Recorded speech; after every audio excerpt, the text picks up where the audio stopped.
नमस्कार, good evening. 91.9 friends FM. मैं हूं आरजे अनिमेश और जैसे कि मैंने आपको वादा किया था, आपके साथ हमारे एक स्पेशल गेस्ट की मुलाकात आज मैं करवाने वाला हूं। जी हाँ, जब जब इनके साथ बातें होती है मुझे काफी अच्छा लगता है और हर बार हमने इनको चैलेंजिंग रोल्स में देखा है। कोलकाता के ही हैं, हम सबके फेवरेट है, none other than very talented actor Joy Sengupta.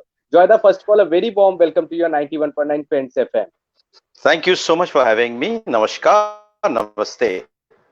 क्या बात है सर, सबसे पहले तो आप कोलकाता को अभी मिस कर रहे होगे जोर से। यहाँ पे इस वक्त बारिश हो रही है।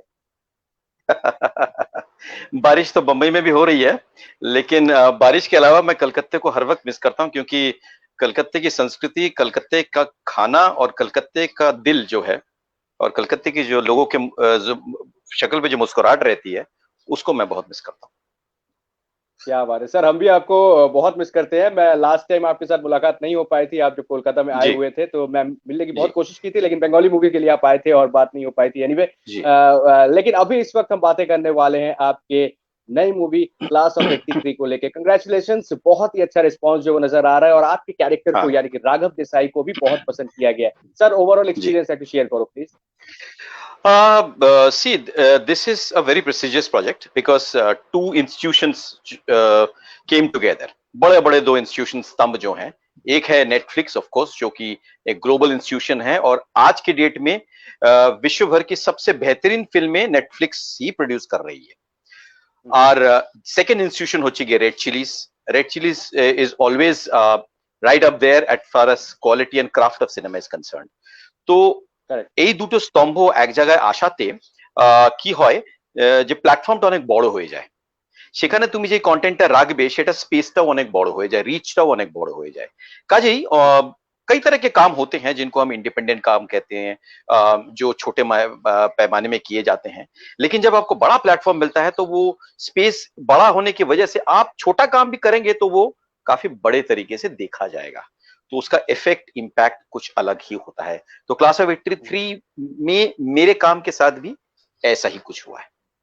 बिल्कुल सर, लोगों को आपका कैरेक्टर तो पसंद आ रहा है और जो स्टोरी है वो भी जी, काफी अच्छी है। जी, बहुत जी, मजा जी। आया इस मूवी को, मैंने भी देखी है। तो सर, बताना चाहेंगे अपने किरदार के बारे में, अगर आप बताएं, जिन लोगों ने अभी तक नेटफ्लिक्स पे क्लास ऑफ 83 नहीं देखा है उनके लिए कुछ मैसेज है देखिए, या कुछ कहना अ, चाहेंगे? जी, देखिए वो दौर बंबई का पुलिस का ऐसा था कि वो दौर एक सामाजिक लेवल पे, राजनीतिक लेवल पे और इकोनॉमिक लेवल पे बहुत ही मुश्किल दौर था बंबई के लिए, खास करके क्योंकि बंबई की इकोनॉमी जिस पर टिकी हुई थी वो थे कॉटन मिल्स।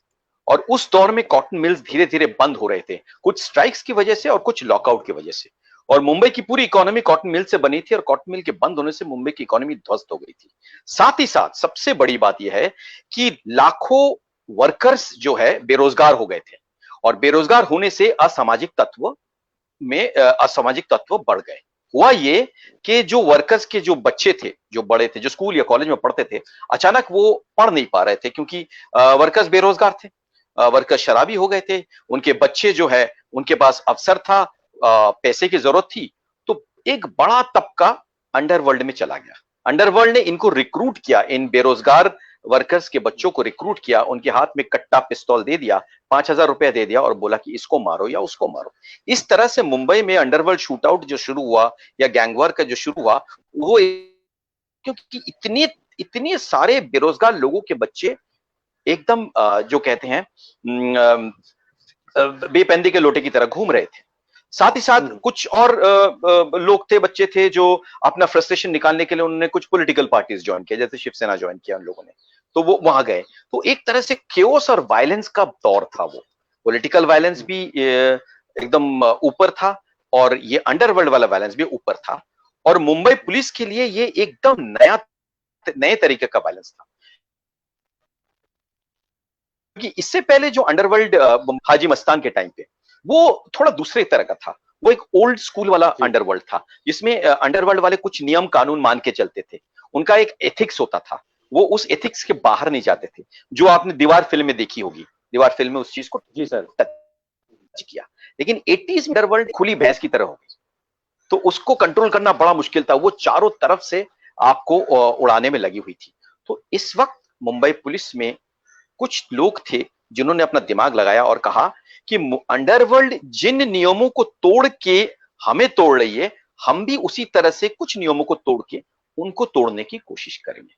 तो इसमें एक फेस तो आपका हुआ जो बॉबी देओल का कैरेक्टर है, डीन विजय सिंह का, जिन्होंने इस बात को सोचा, क्योंकि वो खुद भुगत चुके थे सिस्टम के अंदर चलते चलते, कानून की परवाह करते करते वो खुद पिस चुके थे। तो उन्होंने तय किया कि क्यों ना इस लकीर से थोड़ा हटके काम करें। और मेरा जो कैरेक्टर है वो हमेशा नियम मानने वाला है, वो नियम से हटेगा नहीं, इसीलिए वो इतना सीनियर हुआ, जबकि जबकि बॉबी देओल के कैरेक्टर को पनिशमेंट पोस्टिंग होती है। तो ये क्या करता है, ही becomes the cover, so behind this cover they are operating and he becomes the legal cover for them। तो ये क्या करता है, अपनी स्ट्रेटेजी पास करवाता है लीगली, और वो पीछे इन लकीर से हटके काम करते जाते हैं। तो ये एक कॉम्बिनेशन बना, लीगल और एक्स्ट्रा लीगल, ये जो कॉम्बिनेशन बना, इसी को लेकर इस फिल्म के जो मूल प्लॉट है, ये कहानी है, आप देखते हैं।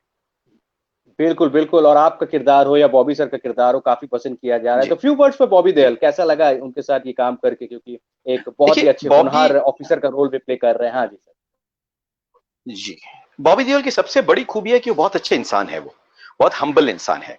वो खुद जिस तरह की फिल्मों में काम कर चुके हैं, बॉम्बे में जिस तरह की दौर में वो एक हीरो थे, और जिस दौर में उन्होंने काम किया था वो एक अलग दौर था, आज एक अलग दौर है। वो इस बात को अच्छी तरह से समझ रहे थे, काफी दिन उन्होंने काम नहीं किया था, और वो इस बात को समझ रहे थे कि दौर बदल रहा है, जिस तरह के सब्जेक्ट्स पे काम हो रहा है, जिस तरह के क्राफ्ट पे काम हो रहा है आजकल जो है। पहले मुंबई की फिल्मों में डबिंग हुआ करती थी, भरपूर डबिंग होती थी, और जो शॉट्स लिए जाते थे वो बड़े कट कट करके लिए जाते थे, ताकि एक्टर को कोई असुविधा ना हो, स्टार को असुविधा ना हो। अभी जो ट्रेंड आ गया है काम का, वो स्टाइल ऑफ फिल्म मेकिंग का, उसमें लॉन्ग शॉट्स होते हैं, जिसमें आपको बहुत सारे डायलॉग्स एक साथ बोलने पड़ते हैं, पेज के पेज आपको सीन करने पड़ते हैं, बहुत ज्यादा भागादौड़ी और परिश्रम आपको करना पड़ता है, आपकी डबिंग नहीं होती है, सिंग साउंड होता है, तो आप गलती करेंगे तो पूरा शॉट खराब हो जाएगा। तो इन सारी चीजों को मद्देनजर रखते हुए आपको बहुत ही रियलिस्टिक, बहुत ही इंटेंस, लेकिन बहुत ही अंडर प्लेड और सटल एक ग्लोबल स्पेस के लिए आपको अभिनय करना है। तो ये स्पेस बॉबी देओल ने समझा, पहचाना, और उन्होंने इस चैलेंज को एक्सेप्ट किया कि मैं ये करना चाहूंगा। उसके लिए उन्होंने ट्रेनिंग भी ली, एक्टिंग कोच रखा, डिक्शन कोच रखा, स्क्रिप्ट कोच रखा, ये सारी चीजें प्रोवाइड की गई। मुंबई में आजकल जब काम होता है तो बहुत सारे सुविधाएं दी गई हैं, आपके वर्कशॉप्स होते हैं बहुत सारे, आपको एक्टिंग वगैरह के कोच होते हैं, डिक्शन कोच होता है, जिनकी हिंदी अच्छी नहीं है उनके लिए हिंदी डिक्शन का कोच होता है, और वो एक्टिंग कोच या डायलॉग कोच सेट पे हमेशा मौजूद रहता है, जो आपको मदद करता है एक सीन को निखारने में। तो बॉबी जी ने एक अपने पुराने स्कूल से हटके नए स्कूल में घुसकर एक काम किया, और उस काम के अंदर आप बॉबी को देख रहे हैं उस तरह से जैसे आपने पहले कभी नहीं देखा। इसमें आप देख रहे हैं कि एटीट्यूड कम है, लेकिन अंदर का जो स्पिरिट है वो ज्यादा है। इसमें आप देख रहे हैं कि डायलॉगबाजी कम है, लेकिन जो सारी चीजें उनके साइकी में चल रहा है वो सब उभर के आता है, और आपके कैरेक्टर की ट्रेजेडी और उसकी उसकी जिसे कहते हैं कि जोश, वो दोनों निकल के आता है, लेकिन बहुत ही सटल तरीके से। बिल्कुल बिल्कुल सर। इस मूवी की खूबी कुछ ऐसी है कि बॉबी सर है, आप है, अच्छे अच्छे किरदार हैं इस मूवी में नजर आ रहे हैं, नए टैलेंटेड एक्टर्स भी नजर आ रहे हैं, जिसके कारण इस मूवी को बहुत पसंद किया जा रहा है। वैसे सर मैं आपसे जानना चाहूंगा जोयदा, जैसे कि आपने स्टार्टिंग में ही कहा कि दो सबसे बड़ी चीज इस मूवी की क्लास ऑफ 83 की है, एक है red chillies entertainment and Netflix. तो सर बताना चाहेंगे ओटीटी प्लेटफॉर्म से बड़ी बड़ी मूवीज अब रिलीज हो रही है, आपका क्या कहना है इसके बारे में? देखिए, ये तो होना ही था, क्योंकि जैसे जैसे इंसान व्यस्त होता जाता है वैसे वैसे वो मीडियम्स आते हैं जो इंसान को अपनी व्यस्तता से मुक्त कर दे। जब इंसान के पास बहुत टाइम था तो वो मूवी हॉल्स में जाके मूवीज देखते थे, फ्राइडे रिलीज के लिए इंतजार करते थे, है ना। जब इंसान के पास टाइम था तो टीवी के सामने बैठकर हफ्ते दर हफ्ते सीरीज फॉलो करते थे। आज इंसान के पास टाइम नहीं है, तो जब वक्त मिलता है तो बिंज वॉचिंग करता है। तो ये तो होना ही था, एक डिजिटल रेवोल्यूशन जो आपके हाथ में आपको कंटेंट लाके देगा। अब इसमें नेटफ्लिक्स जैसे प्लेटफॉर्म्स की खूबी ये है कि वो क्वालिटी में, सिनेमैटिक क्वालिटी में कॉम्प्रोमाइज नहीं करते। वो ये नहीं कह रहे हैं कि हम कंटेंट को छोटा कर देंगे, हम उसके जो उसकी जो इज्जत है उसको कम कर देंगे, वो ये नहीं कह रहे। इसीलिए आपने देखा होगा इंटरनेशनल लेवल पे वो मार्टिन स्कॉर्सेसी को बैक कर रहे हैं, वो इनारितु को बैक कर रहे हैं, वो बड़े बड़े दिग्गज दिग्गज आइकन्स को बैक कर रहे हैं और कलात्मक फिल्में भी बना रहे हैं। तो इंडिया में भी उनका यही कहना था कि हम ऐसी फिल्में बनाएंगे जिसमें कलात्मक तो होगी, कला ऊंचे लेवल पे होगा, कंटेंट बहुत रिच होगा, लेकिन साथ ही साथ उसका एक main stream commercial dramatic value भी होगा, जिसमें ऑडियंस बेस भी बढ़ेगा और ऑडियंस का सिनेमा अप्रिसिएशन भी बढ़ेगा घर बैठे बैठे। तो ये तो एक अच्छी बात है। सिनेमा हॉल नहीं खत्म होने वाला है, क्योंकि वो उसकी एक अलग वो एक अलग वजूद है, वो वजूद कभी खत्म नहीं होने वाला है।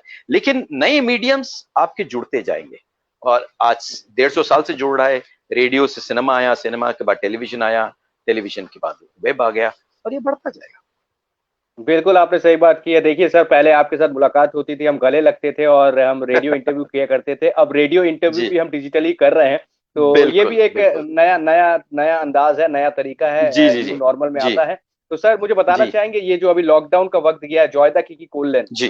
এই লকডাউন পিরিয়ডে? আমি আমি এটাকে খুব ভালোভাবে ইউটিলাইজ করেছি। আমি এটাকে একটা এডুকেশন পিরিয়ড, এডুকেটিভ পিরিয়ড হিসেবে নিয়েছি।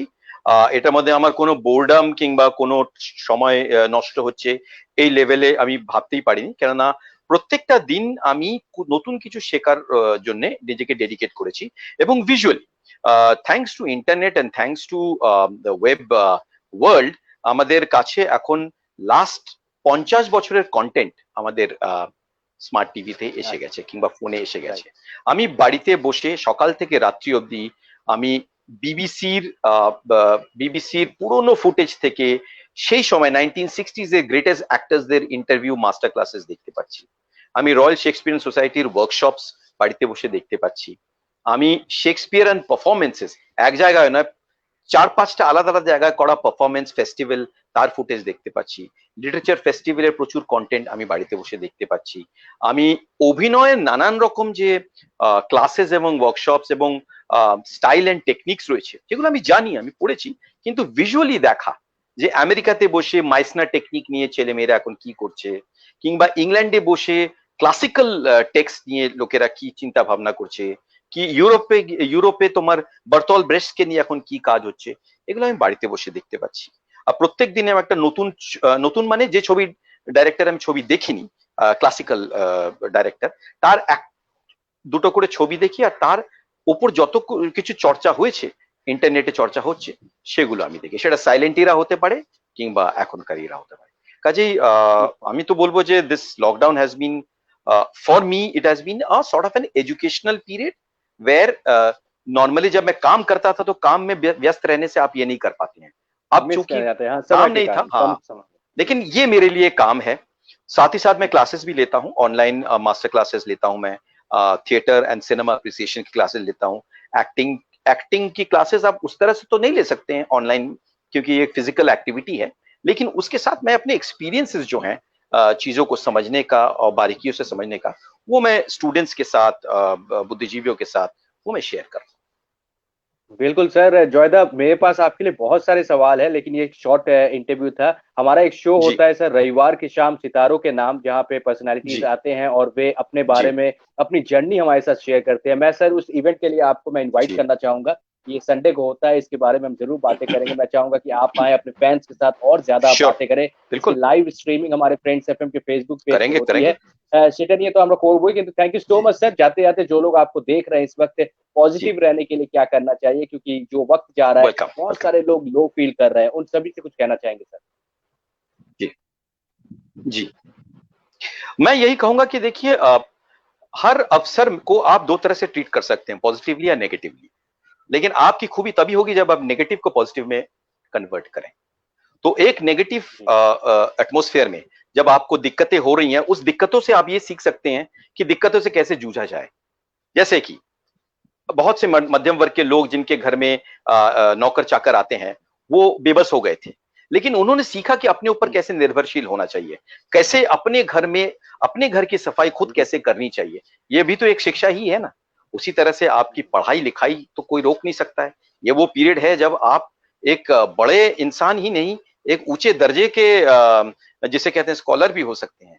तो आप सीखते रहिए, सीखने का कोई लिमिट नहीं होता है, सीखने के लिए काम की जरूरत नहीं होती है, सीखना अपने आप में एक काम है। तो अपने आप को एजुकेट करना एक बहुत बड़ा काम है, और ये लॉकडाउन के टाइम हो या लॉकडाउन ना भी हो, इस चीज को कभी मत भूलिए।